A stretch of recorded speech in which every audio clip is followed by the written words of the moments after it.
Позвольте я вам представлюсь. Меня зовут Майкл Фрост. Я приехал из города Сиднея, Австралия. В данный момент в Австралии происходит наводнение, но наш город не затопило. По крайней мере, я так надеюсь, потому что у меня там остались жена и семья. Я являюсь профессором в семинарии, профессором миссиологии, то есть благовестия, евангелизма, основания новых церквей. В свободное время я основываю новые церкви и также наставляю других основателей церквей. И я не пытаюсь быть смешным, когда я говорю, что я делаю это в свободное время. Единственный способ, как мы можем изменить наши народы, вы свой, а я свой, нам нужно создать способных христианских лидеров, которые основывают церковь в свободное от работы время. Потому что если вы будете ждать, пока люди будут получать 6 лет богословское образование, прежде чем мы будем считать их пригодными для того, чтобы начинать новые церкви, это замедлит весь процесс. Я думаю, что вы все можете начинать новые церкви в свободное от работы время. Я как раз и занимаюсь тем, что хочу начать вот такое вот движение в моей стране. Я также рукоположный служитель баптистской церкви. Когда-то я был пастором большой баптистской церкви, которая привлекала к себе людей. Эта церковь находилась в пригороде Сиднея, совсем недалеко от церкви Хиллсонг. Но в то время церковь Хиллсонг была гораздо меньше той церкви, в которой я был пастором. Поэтому я всегда говорю, только представьте, насколько большая была бы наша церковь, если бы я там остался пастором. И я не буду углубляться в детали, но настал момент моей жизни, когда я уже не хотел руководить структурной церковью и соревноваться с другими подобными ей церквями. Я больше не хотел играть в такие игры, если вы понимаете, о чем я говорю. Нужно было проповедовать лучше, чем другие пастора. Наша группа прославления должна была быть лучше, чем в других церквях. Нам нужно было иметь лучшее детское служение по сравнению с другими церквями. И я такой же грешный человек, как все. Это соревнование захватило меня и пробудило во мне все греховные соревновательные качества. Но настал момент, когда я подумал, а это ли имел в виду Иисус? И я уже не мог продолжать так действовать. Это был процесс, который занял меня некоторое время, но я прошел через него, и я пытаюсь заново открывать для себя, что же имел в виду Иисус, когда Он призывает нас следовать за Ним на служение. Что за движение начинал Иисус в среде тех молодых, впечатлительных рыбаков и сборщиков налогов, среди тех фанатиков, которые собрались вместе на севере Израиля, в Галилее? И Иисус послал их на миссию, чтобы они изменили весь мир. И вот с тех пор я путешествую, рассказываю людям, наставляю их, как основывать новые церкви, помогаю им открыть заново для себя эту гениальную идею, которую открыл нам Иисус, что значит быть последователями этого человека в мире, в котором мы сегодня живем. Вот это немного обо мне, и с тем, как мы будем дальше разговаривать, вы услышите различные истории о том, что я делаю, кто я такой, я женат, и у меня 3 дочери есть. Кто-то у меня спросил, есть ли у тебя дети? Я сказал, ну знаете, если вы 25-летнюю можете назвать ребенком, или 22-летнюю и 19-летнюю можете назвать детьми, если так, то у меня есть дети. А если вы так не называете, то у меня есть женщины. Очень много женщин. И очень интересную вещь я открыл для себя, когда воспитывал женщин. У меня всего 3 дочери, которые имеют мою фамилию. Но в любой момент времени в моем доме всегда находится 6, 8 или 10 женщин одновременно. Женщины обычно обитают целыми группами. Это то, что я для себя открыл. На выходных я просыпаюсь рано утром, иду по нашему дому, заглядываю в спальню каждой из моих дочерей и просто считаю, сколько женщин находится в каждой из этих комнат. Потому что у каждой дочки в комнате стоит по широкой кровати. Поэтому в одной комнате могли ночевать сразу 3, в другой 2, в третьей 5. И вот сидишь с утра в воскресенье, читаешь газету, и вот все больше и больше женщин выходят из разных дверей отовсюду. Поэтому меня со всех сторон окружают женщины. Позвольте я начну с того, что расскажу вам историю о самом необычном богослужении, на котором я когда-либо бывал. И я вам расскажу эту историю не потому, что я хочу вас научить, как проводить ваше богослужение, но просто эта история подведет нас сегодня к тому, о чем я хочу с вами поговорить. Однажды я был в Хьюстоне, штат Техас, на большой миссионерской конференции. И нас там попросили вместе участвовать в служении хлебопреломления. Это было причастие, которое проводила большая баптистская церковь. Она выглядела так, как, по моим ожиданиям, и должна была выглядеть большая баптистская церковь. На огромном крыльце возвышались высокие белые колонны. Внутри был высоченный потолок, а по бокам окна с разноцветными витражами. Но кроме этого, кроме внешней оболочки этого здания, все, что происходило в тот день, было совсем не похоже на баптистское богослужение. Это было такое необычное собрание, которое выходило за все рамки моих ожиданий. Когда я вошел в здание, я увидел, что вся церковная мебель была заранее вынесена. Там не было ни одной церковной скамьи, ни кафедры, ничего. Это был огромный пустой зал. Пол в этом зале был покрыт черным полиэтиленом. И это было огромное здание. И прямо в центре зала находилась гора мокрого мусора и всевозможных хозяйственных отходов. И я говорю здесь не о коробках, бумаге, о каком-то твердом мусоре. Это были пищевые отходы. Очистки от картошки, кожура от бананов, мясные и рыбные кости, пакеты из-под молока. Это все было влажное и вонючее. Это был влажный и вонючий мусор с вашей кухни. Куча была примерно такой высоты, это выглядело действительно как гора отходов. И от этой кучи по полу растекались ручейки вонючей жидкости. Поэтому, когда мы вошли в зал, ожидая, что сейчас будет хлебопреломление, нам в нос ударил ужасный гниющий запах. И вид этой огромной кучи пищевых отходов привел нас в состояние шока. Как я сказал, сесть было некуда, и мы просто стояли вокруг этой кучи отходов. И с тем, как началось служение, в зал вошли два человека с разных сторон. Они были одеты в темно-коричневые мантии, были похожи на каких-то монахов. Мантии были перевязаны поясами. И вот они начали вести собрание, цитируя Священное Писание и молясь вместе с нами. Мы вместе пели, читали тексты из Библии. Там было 4 экрана в каждом углу зала. И с тем, как эти люди вели собрание, они перемещались по залу, как будто они вели нас по какому-то пути. Но когда мы подошли к кульминационному моменту, к празднованию Вечери Господней, они сделали совершенно неожиданное. Они оба подошли к этой огромной куче отходов. Они сняли с себя мантии и оказались полуобнаженными. И только это уже повергло нас в шок. Но то, что они сделали далее, перехватило мое последнее дыхание. Эти два человека, с тем, как они продолжали разговаривать и подводили нас к принятию причастия, они зашли прямо в центр этой огромной кучи отходов. Они прокладывали себе путь в этой жиже пищевых отходов, пока не оказались по пояс погруженными в нее. И вот, оказавшись там, в центре этой кучи, они напомнили нам, что если мы будем есть этот хлеб и пить из этой чаши, то это будет не только празднование заместительной жертвы Иисуса Христа на кресте. Это, конечно, будет. Но не только это. Мы будем не только праздновать победу Иисуса над грехом, смертью и дьяволом, и Его воскресение из мертвых. Конечно, мы будем это тоже делать. Но не только это.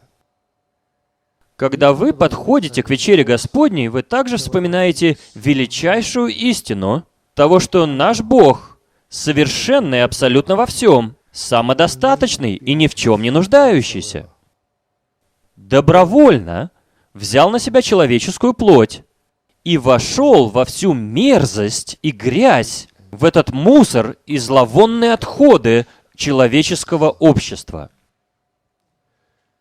И вот один из них посмотрел вниз и достал из этой кучи бутылку вина, завернутую в коричневый пакет. А другой достал из этой кучи буханку хлеба, тоже завернутую в пластик. И вот они сказали, если сегодня вы хотите есть этот хлеб и пить это вино, снимите свою обувь, закатайте ваши штаны, придерживайте вашу юбку или платье, и заходите к нам, в эту кучу, чтобы принять участие. Поступая так, вы как бы будете обращаться к живому Богу. Что точно так же, как Отец послал Сына в эту грязь и мусор нашего мира, точно так же и Ты посылаешь меня. И вы знаете, я принимал причастие в различных странах и различными способами. Но я никогда не забуду, как я снял свою обувь, закатал брючины моих штанов, зашел в эту смердящую кучу, и я чувствовал, как отходы просачиваются у меня между пальцами ног. И я зашел всего лишь, может быть, по колено. И это напомнило мне, что когда мы имеем дерзость сказать, что мы следуем за Иисусом и поклоняемся Ему, мы не просто поклоняемся Ему, потому что у Него есть ключ к восстановлению наших взаимоотношений с Богом Отцом. Конечно, Иисус открывает нам дверь. Но что мы говорили, когда мы ели тот хлеб и пили то вино? Мы пойдем за Тобой прямо в грязь и вонь этого мира. Вы помните великое поручение из Евангелия от Матфея? «Идите и делайте учеников из всех народов». И, конечно, между евангелистами нету соревнований о том, кто из них лучше записал поручение Иисуса. Но мне лично больше нравятся слова, записанные в Евангелии от Иоанна. Там Иисус говорит своим ученикам, рыбакам, сборщикам налогов, зилотам, обычным необразованным людям с севера Израиля. Он говорит им, «Так, как послал меня Отец, так и я посылаю вас». То, что мне нравится в этом поручении, это не то, что мы только все посланные. Великое поручение в Евангелии от Матфея тоже об этом говорит. Но в Евангелии от Иоанна говорится о природе того, как мы посланы. Точно так же, как Отец послал меня, говорит Иисус. Вот так вот и я вас посылаю. Посмотрите на меня, говорит Иисус своим ученикам. Что вы видели во мне за последние 3 года? Посмотрите на меня, Бог в человеческой плоти. Посмотрите на меня, я пришел жить в мусоре этого мира. Посмотрите на меня, который сидел за одним столом с грешниками и сборщиками налогов. Посмотрите на меня, я дотрагивался до прокаженных. Посмотрите на меня, я провожу время с потерянными и искалеченными людьми этого мира. Посмотрите на меня, я исцелял этих искалеченных людей. Я кормил голодных. Посмотрите на меня, здесь все надо изменить. Первые будут последними, и последние будут первыми. Посмотрите на меня, точно так же, как послал меня Отец, точно так же посылаю я вас. В то утро хлеб прилип к верхней полости моего рта.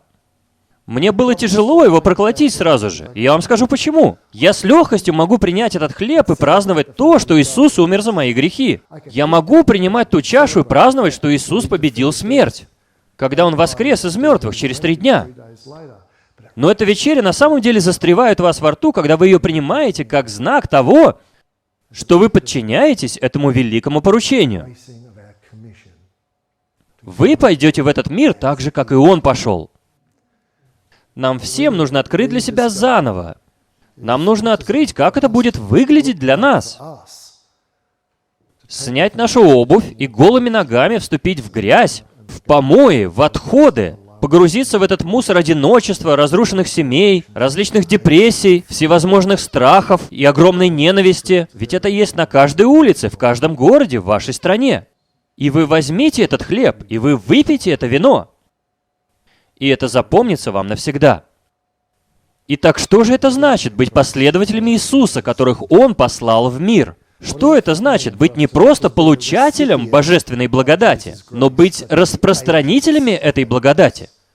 Видите ли, обычные христиане, воспитанные на модели привлечения людей в стены церкви, у них совсем другие заботы. Их волнует, что выбрать, церковные скамьи или мягкие стулья внутри зала. Их волнует то, какой стиль музыки они должны играть в группе прославления или петь обычные классические гимны. Их волнуют такие вещи, которые на самом деле ничего общего не имеют с погружением в ту грязь, которая окутала вашу страну. Но те из нас, которые готовы следовать за Иисусом на служение, мы должны знать, по каким принципам мы с вами будем жить. И сегодня вечером я дам вам несколько таких принципов. Те принципы, которые необходимо помнить, если мы хотим продолжать следовать за Иисусом. Испуганные, с голыми руками, босые, в мир, который Он уже пришел до нас и теперь приглашает нас следовать за Ним.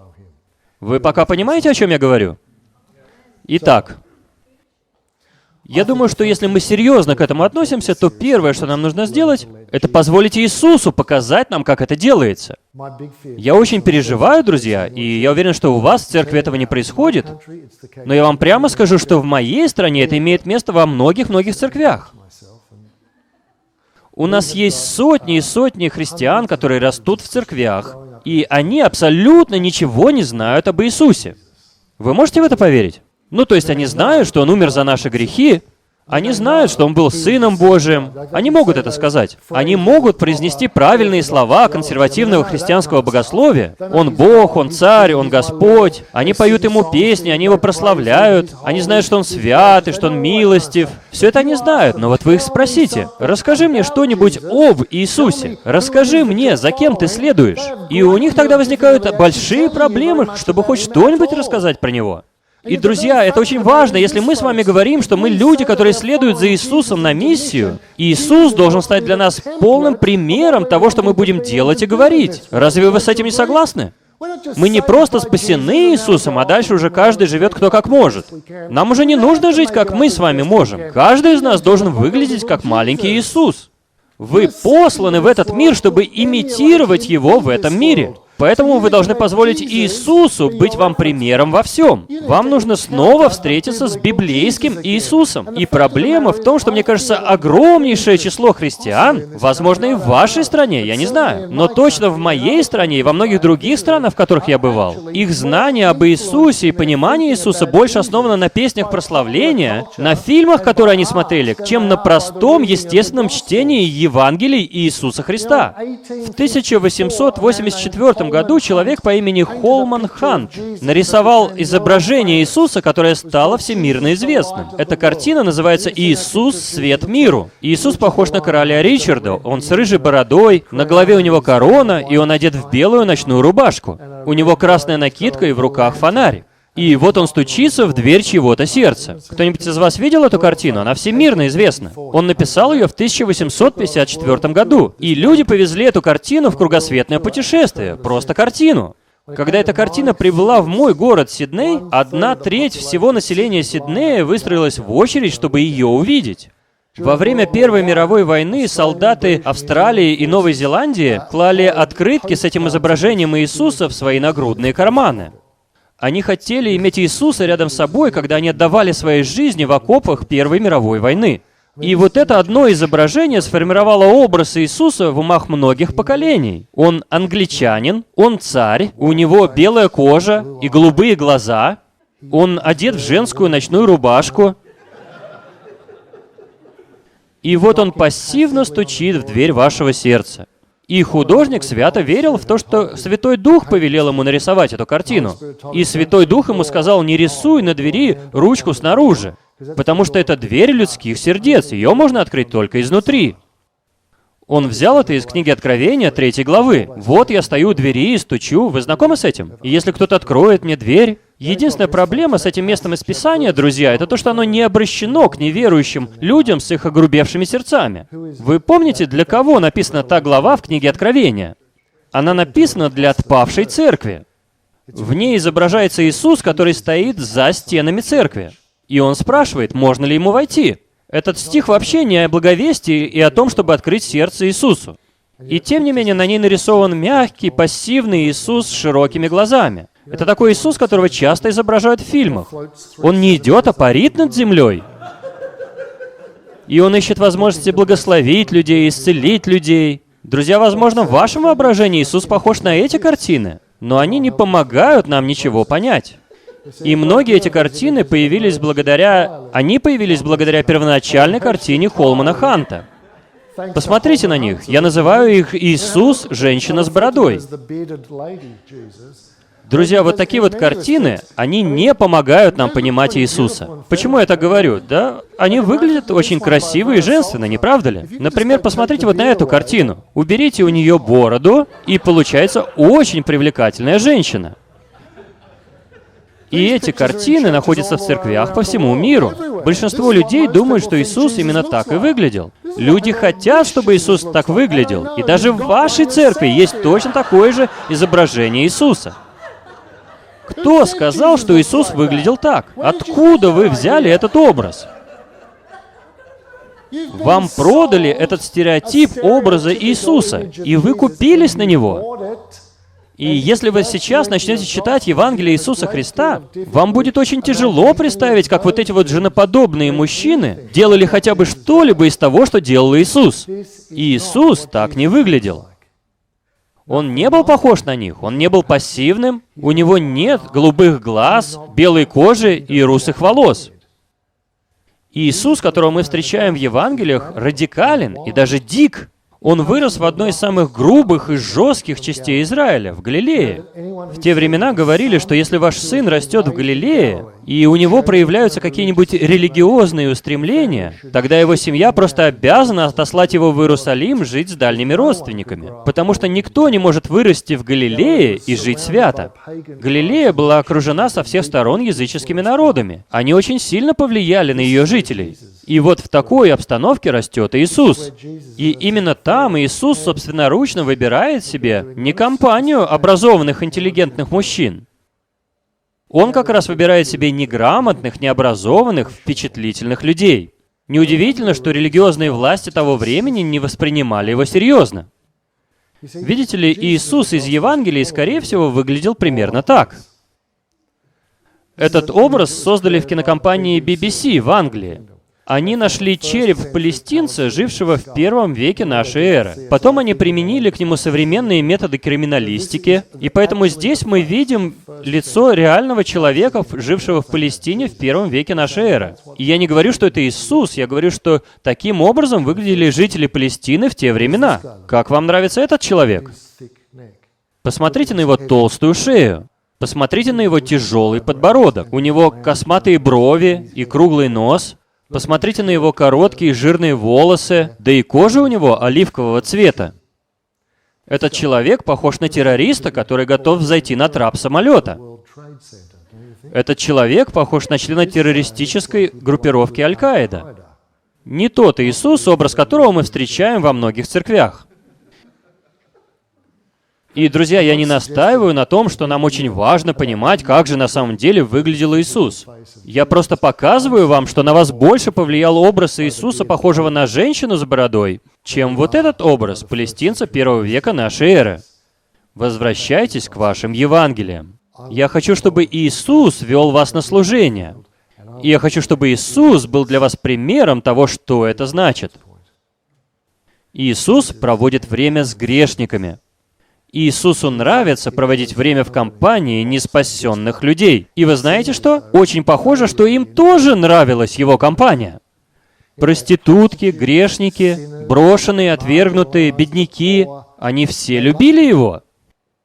И это те же самые люди, которые сегодня не хотят ничего общего иметь с последователями Иисуса. Подумайте об этом. Те же самые люди, которые любили Иисуса, сегодня не любят его последователей. Что не так в этой картине? Возвращайтесь в Евангелие и учитесь на примере Иисуса. Нам нужно вернуться к радикальному, будоражащему, дикому Иисусу. К Иисусу, который переворачивает весь мир вверх ногами. Вот эта картинка была нарисована в конце 1990-х годов. Англиканская церковь в Англии развесила эти плакаты, чтобы вернуть людей обратно в церкви. И там даже есть дата, когда они приглашали людей снова в церковь. Этот образ Иисуса был очень популярен. Люди стали печатать его на своих футболках. Здесь есть радикальный коммунистический красный цвет. Иисус здесь выглядит как Че Гевара. И очень интересные слова. Кроткий, мягкий, если бы. Откройте для себя настоящего Иисуса. Вы знаете, мне нравится это изображение. Только меня всегда интересовало, сколько людей в Англии видели эти плакаты в 1999 году, и вот они думали, да, я хочу узнать такого Иисуса, покажите мне его.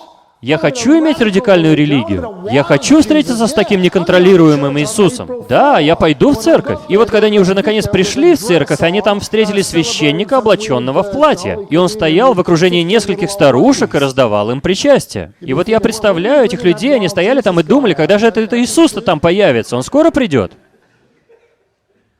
И на самом деле Иисус был неподконтрольным. Он был радикален. Все религиозные люди хотели, чтобы он умер. И, друзья, одно дело хотеть, чтобы Иисус замолчал. Это совсем безобидно, когда люди хотят, чтобы Иисус сложил свои вещи и уехал.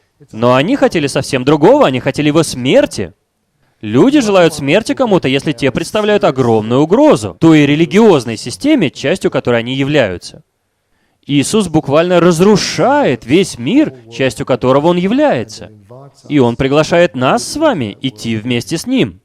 Вот этот вот образ, который нам лучше помогает понять Иисуса, приехал к нам из другой страны. Это изображение было нарисовано в Мексике. Это тоже образ Иисуса Христа. У него есть красный нимб, есть надпись «Иисус Христос». На его руках видны раны от гвоздей. Но кроме этих признаков, этот человек похож на мексиканского революционера. Но был ли Иисус арестован? Был ли он презрен? Был ли он отвергнут начальствующими? Может быть, нам заново нужно открыть для себя образы Иисуса, приходящие к нам из других стран? Может быть, этот кроткий, смиренный Иисус с русыми волосами, с голубыми глазами, англичанин, царствующий Иисус, этот образ не помогает нам нисколько. Может быть, нам наоборот поможет вот этот вот образ из Сальвадора 70-е годы прошлого века. Иисус хохочет как безумный. Почему у нас в церквях нет таких изображений? Как вы думаете, Иисус смеялся? Много ли он смеялся? Мог ли он быть душой компании на разных вечеринках? Поймите меня правильно, Иисус бывает и сердитым, и очень часто людям рядом с ним было не по себе. Но без всяких сомнений Иисус очень нравился тем людям, которые не были законниками. Вы когда-нибудь находились в компании людей с Ближнего Востока? Приходилось ли вам сидеть за одним столом с людьми из Ливана, или из Иордана, или из Сирии? Конечно, у нас есть такое подозрение, что все они террористы. Но вы никогда не встретите таких людей, которые умеют и кушать, и смеяться, и пить, и разговаривать, как кто-нибудь из Ливана. И они все это делают одновременно. И, друзья, может быть, Иисус был очень похож на них. И, может быть, нам нужно в наших церквях начать заново учиться открывать для себя настоящего Иисуса. Просто читайте Евангелие каждую неделю снова и снова. В наших церквях это просто обязательно. Если вы принадлежите к нашей церкви, вы будете прочитывать Евангелие целиком каждую неделю. Вы будете в этом подотчетны. Встречаясь по 2-3 человека, вы будете рассказывать друг другу, что еще вы узнали об Иисусе на этой неделе. Не что вы воображаете или придумываете об Иисусе, или увидели в каком-нибудь фильме. Нет, настоящий Иисус. Друзья, наша проблема в том, что мы воспитываем целые поколения христиан, которые просто не знают, как сделать Иисуса примером для подражания. Я как-то преподавал на конференции христиан, занимающихся серфингом. Вообще, в Австралии мы специалисты по серфингу. Австралия — это большой остров, и все люди живут вдоль побережья. И есть такая организация, которая называется «Христианские серфингисты». И они просто проводят всевозможные соревнования на различных пляжах по всей Австралии. А потом они разговаривают с детьми об Иисусе. И то, что я вам сейчас расскажу, не должно на них бросать тень, потому что они действительно хорошая организация. Но я выступал на конференции, где присутствовали все лидеры этой организации христианского серфинга. И вот что я им сказал. Я сказал, я хочу провести небольшой эксперимент, и вот что я хочу, чтобы вы сделали. Расскажите мне, кто у вас самый любимый серфингист? И там было примерно столько же людей, сколько в этом зале. И если вы спрашиваете вот такое количество людей, и все они серфингисты, кто для вас самый любимый серфингист, как думаете, что произойдет? Все начали выкрикивать своих любимцев. Я слышал столько имен. И тогда я сказал, хорошо, я слышал достаточно людей, которые назвали Келли Слайдера. Келли Слайдер — это американский серфингист, и он становился 10 раз чемпионом мира. Он настолько энергичный и необычный, что его просто невозможно сравнить с никаким другим человеком. То есть это очень яркая фигура, и я слышал достаточно раз, что вы сказали Келли Слайдер. И тогда хорошо, давайте возьмем с вами Келли Слайдера как пример. Расскажите мне, что вы знаете о Келли Слайдере? И снова, друзья, если вы спросите целый зал, наполненный людьми, живущими серфингом, чтобы они рассказали что-либо о самом великом серфингисте, который когда-либо жил на Земле, начался просто хаос. Эти люди перекрикивали друг друга. Они мне кричали, где он вырос, сколько у него братьев и сестер, где он сейчас живет, с какими знаменитостями он встречался. Они перечисляли года, в которые он занимал мировое первенство. Один парень прокричал 1 год из тех 10 неправильно. Люди начали кричать на него, махать руками, и они мне рассказывали, что на 8-й раз он был плечом к плечу с другим противником, и вот что произошло, и так далее, и так далее. И вот они перечисляют эти мельчайшие детали, и все кричат одновременно. И тогда я сказал, хорошо, успокаивайтесь, и я не мог их успокоить. И они не могли успокоиться, все дрожали и были очень возбуждены. И я говорил: успокойтесь, успокойтесь, и мы перешли к другой теме. И чуть позже, в тот же день, мы говорили о том, что Иисус должен быть для нас примером для подражания. И я им сказал: я хочу, чтобы вы были такими, как Иисус. Там, на пляже, с теми людьми, которых вы обучаете, с теми людьми, с которыми вы соревнуетесь. И я им сказал: расскажите мне, а что вы знаете об Иисусе?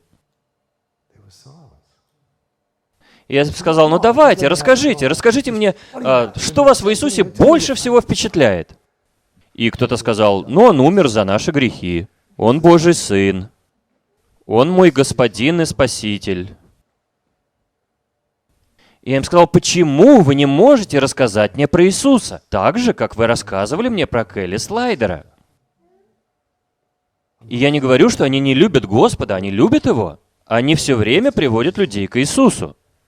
Они используют 4 духовных закона, и Иисус там является 3-м пунктом. Но я не хочу, чтобы Иисус всего лишь был одним из пунктов в вашем рассказе Евангелия. Я не хочу, чтобы вы использовали Иисуса как некий ключ, который открывает какую-то дверь.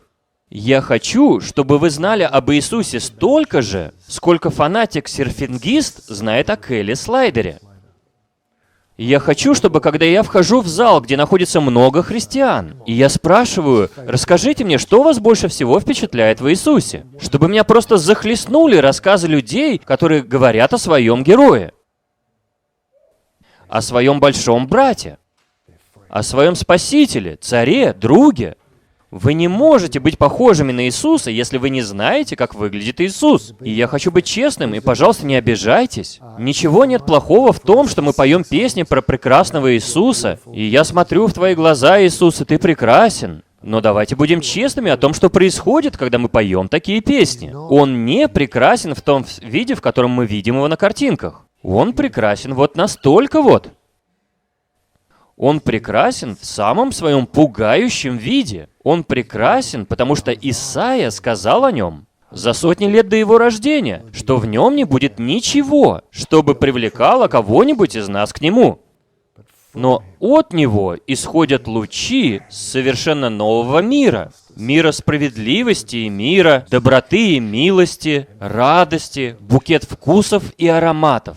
Когда люди находились в его присутствии, они чувствовали, что они находятся в присутствии того, каким должен быть окружающий мир. И я хочу, чтобы люди говорили то же самое и о вас. Я хочу, чтобы они могли сказать: эти христиане, они смеются, знаете, громче, чем кто-либо на свете. Эти христиане, они служат больше, чем кто-либо на свете. Эти христиане, они жертвуют больше, чем кто-либо еще в этом мире. Друзья, вывод, к которому я вас подвожу, это то, что мы должны подражать Иисусу настолько, что мы должны жить такой насыщенной всевозможными вкусами и запахами жизнью, что люди, окружающие нас, должны сказать: я хочу иметь то же, что есть и у них. Самые лучшие вечеринки в городе должны проходить именно у вас. Вы должны жертвовать гораздо больше денег, чем кто-либо в вашем городе. Вы должны нести мир и примирение между мужчинами и женщинами, стариками и молодыми, местными и приезжими. Вы должны показать миру вокруг вас, что значит быть полными жизни. Такими, как был Иисус. Хотите быть ближе к людям? Для этого не нужно становиться каким-то красавчиком. Вам не обязательно становиться панком или наносить на себя татуировки. Не нужны различные пирсинги, посещение баров и выпивки. Не нужно становиться такими, как этот мир. Нет, друзья, все, что вам нужно, это позволить Иисусу быть вашим примером. Когда наш город праздновал 150-летний юбилей, то есть мы еще молодая страна, и наш город праздновал 150-летие. И вот мне позвонил мэр города и сказал: не могла бы ваша церковь заняться организацией бала, то есть большой вечеринки празднования 150-летия. И я сказал: ну, я уверен, что мы можем это сделать, но почему? Мы же не организаторы различных событий, мы этим не занимаемся. И он мне сказал: нет, я понимаю, но послушайте, все те вечеринки, которые я посещал в вашей церкви, это были самые лучшие вечеринки в моей жизни. И когда люди начинают приглашать тебя на различные вечеринки, то можно подумать, что ты уже немножко похож на Иисуса. И еще наш город имеет самую высокую преступность, связанную с алкоголизмом, во всем нашем штате. И снова мэр позвонил нам, это был уже другой мэр, уже следующий переизбранный мэр позвонил мне и сказал: мы тратим $1,5 миллиона в год, пытаясь снизить уровень преступности, связанной с алкоголем. У нас есть очень много баров, всевозможных развлекательных центров, и на выходных они открыты 24 часа в сутки. И вот молодые люди проводят там время, напиваются, они кочуют из одного бара в другой, начинаются драки, и просто хаос. Просто безудержные беспорядки по ночам с пятницы на субботу и с субботы на воскресенье. И вот мэр звонит мне и говорит: мы тратим $1,5 миллиона каждый год. Мы устанавливаем видеонаблюдение по всему городу, устраиваем обучающие семинары в школах, но мы не видим никакого успеха наших действий. Есть ли у вас идеи, что мы могли бы еще сделать? Когда власти города обращаются к вам, чтобы исправить что-то, что разрушено и сломано в этом мире, то тогда можно сказать, что вы следуете примеру Иисуса. И вот я разговаривал с мэром, и он говорит: есть ли у вас какие-нибудь идеи, чтобы изменить ситуацию? И я сказал: конечно, у нас есть идея. Потом положил трубку и подумал.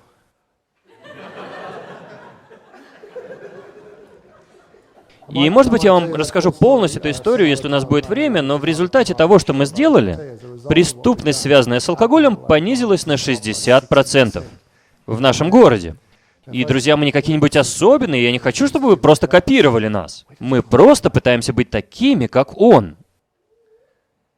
Мы высылаем сотни людей на улицы города в пятницу и в субботу вечером, чтобы они выслушивали, помогали и заботились о людях, которые пьяны. Потому что именно этим и занимался бы Иисус. Чем бы Иисус занимался в вашем городе или селе? Иногда это может быть привнесением благословений, мира и доброты, но бывают случаи, когда Иисус и обличает людей. И, может быть, в вашем контексте вам это нужно делать. Вы знаете, моя любимая история, это, помните, когда Иаир, начальник синагоги, бежит к Иисусу, хватает его и говорит: «Приди и исцели мою дочь». Вы помните эту историю? То есть Иаир, он же учитель закона. Он обучает Божий народ тому, что говорит Тора. То есть я настолько уверен, что я могу даже поспорить, что он говорил другим людям: «Не ходите за Иисусом, я знаю, откуда должен прийти Мессия. Точно не с севера Израиля, и у Иисуса нет никаких мандатов на его деятельность. За Иисусом следуют только очень впечатлительные люди, не ходите к Нему. Оставайтесь здесь, оставайтесь в стенах синагоги, продолжайте изучать Тору». Но отчаяние может сделать дурака из каждого из нас. И вот его дочь умирает, и он смиряет себя, он унижает себя. Он бежит на улицу и умоляет этого недостойного человека, этого обманщика Иисуса: «Пожалуйста, приди и исцели мою дочь». И Иисус говорит: «Конечно, я исцелю твою дочь, пойдем, покажи, где она». И вот Иаир хватает его за руку и тащит его через толпу, чтобы быстрее привести его к своей дочери. И вдруг Иисус вырывает свою руку из его руки. И Иисус говорит: «Подожди секундочку, я иду, но мне нужно кое с чем разобраться. Просто ко мне только что кто-то прикоснулся. И кто это был?» И вот ученики начинают убеждать Иисуса, говорить: «Посмотри, вокруг тебя громадная толпа». То есть они как бы говорят: «Ну, выбирай любого». И Иисус говорит: «Да нет, я не имею в виду, что кто-то дотронулся или обтерся об меня. Кто-то до меня только что прикоснулся с особой верой». Кто вот этот человек был? И тогда там написано: все они стали отрицать, что это они. И для меня это одна из самых смешных ситуаций в Евангелиях. Вы так не считаете? Иисус говорит: «Кто меня только что коснулся? Я почувствовал, сила из меня вышла». И тогда они все: «Не-не-не, это не я, ты его не трогал, а ты?» «Не-не-не, я его не трогал, да может быть это он?» И тогда Иисус сделал то, что очень часто делала учительница моих начальных классов. Когда кто-то совершает нехороший поступок, и никто в этом не признается, Иисус сказал: «Мы отсюда никуда не пойдем, пока тот, кто это сделал, не сознается». И затем происходит одно из самых эмоциональных событий в Евангелиях. В толпе людей, которая в основном состояла из мужчин, из тени выходит вот эта вот бедная, растерянная женщина.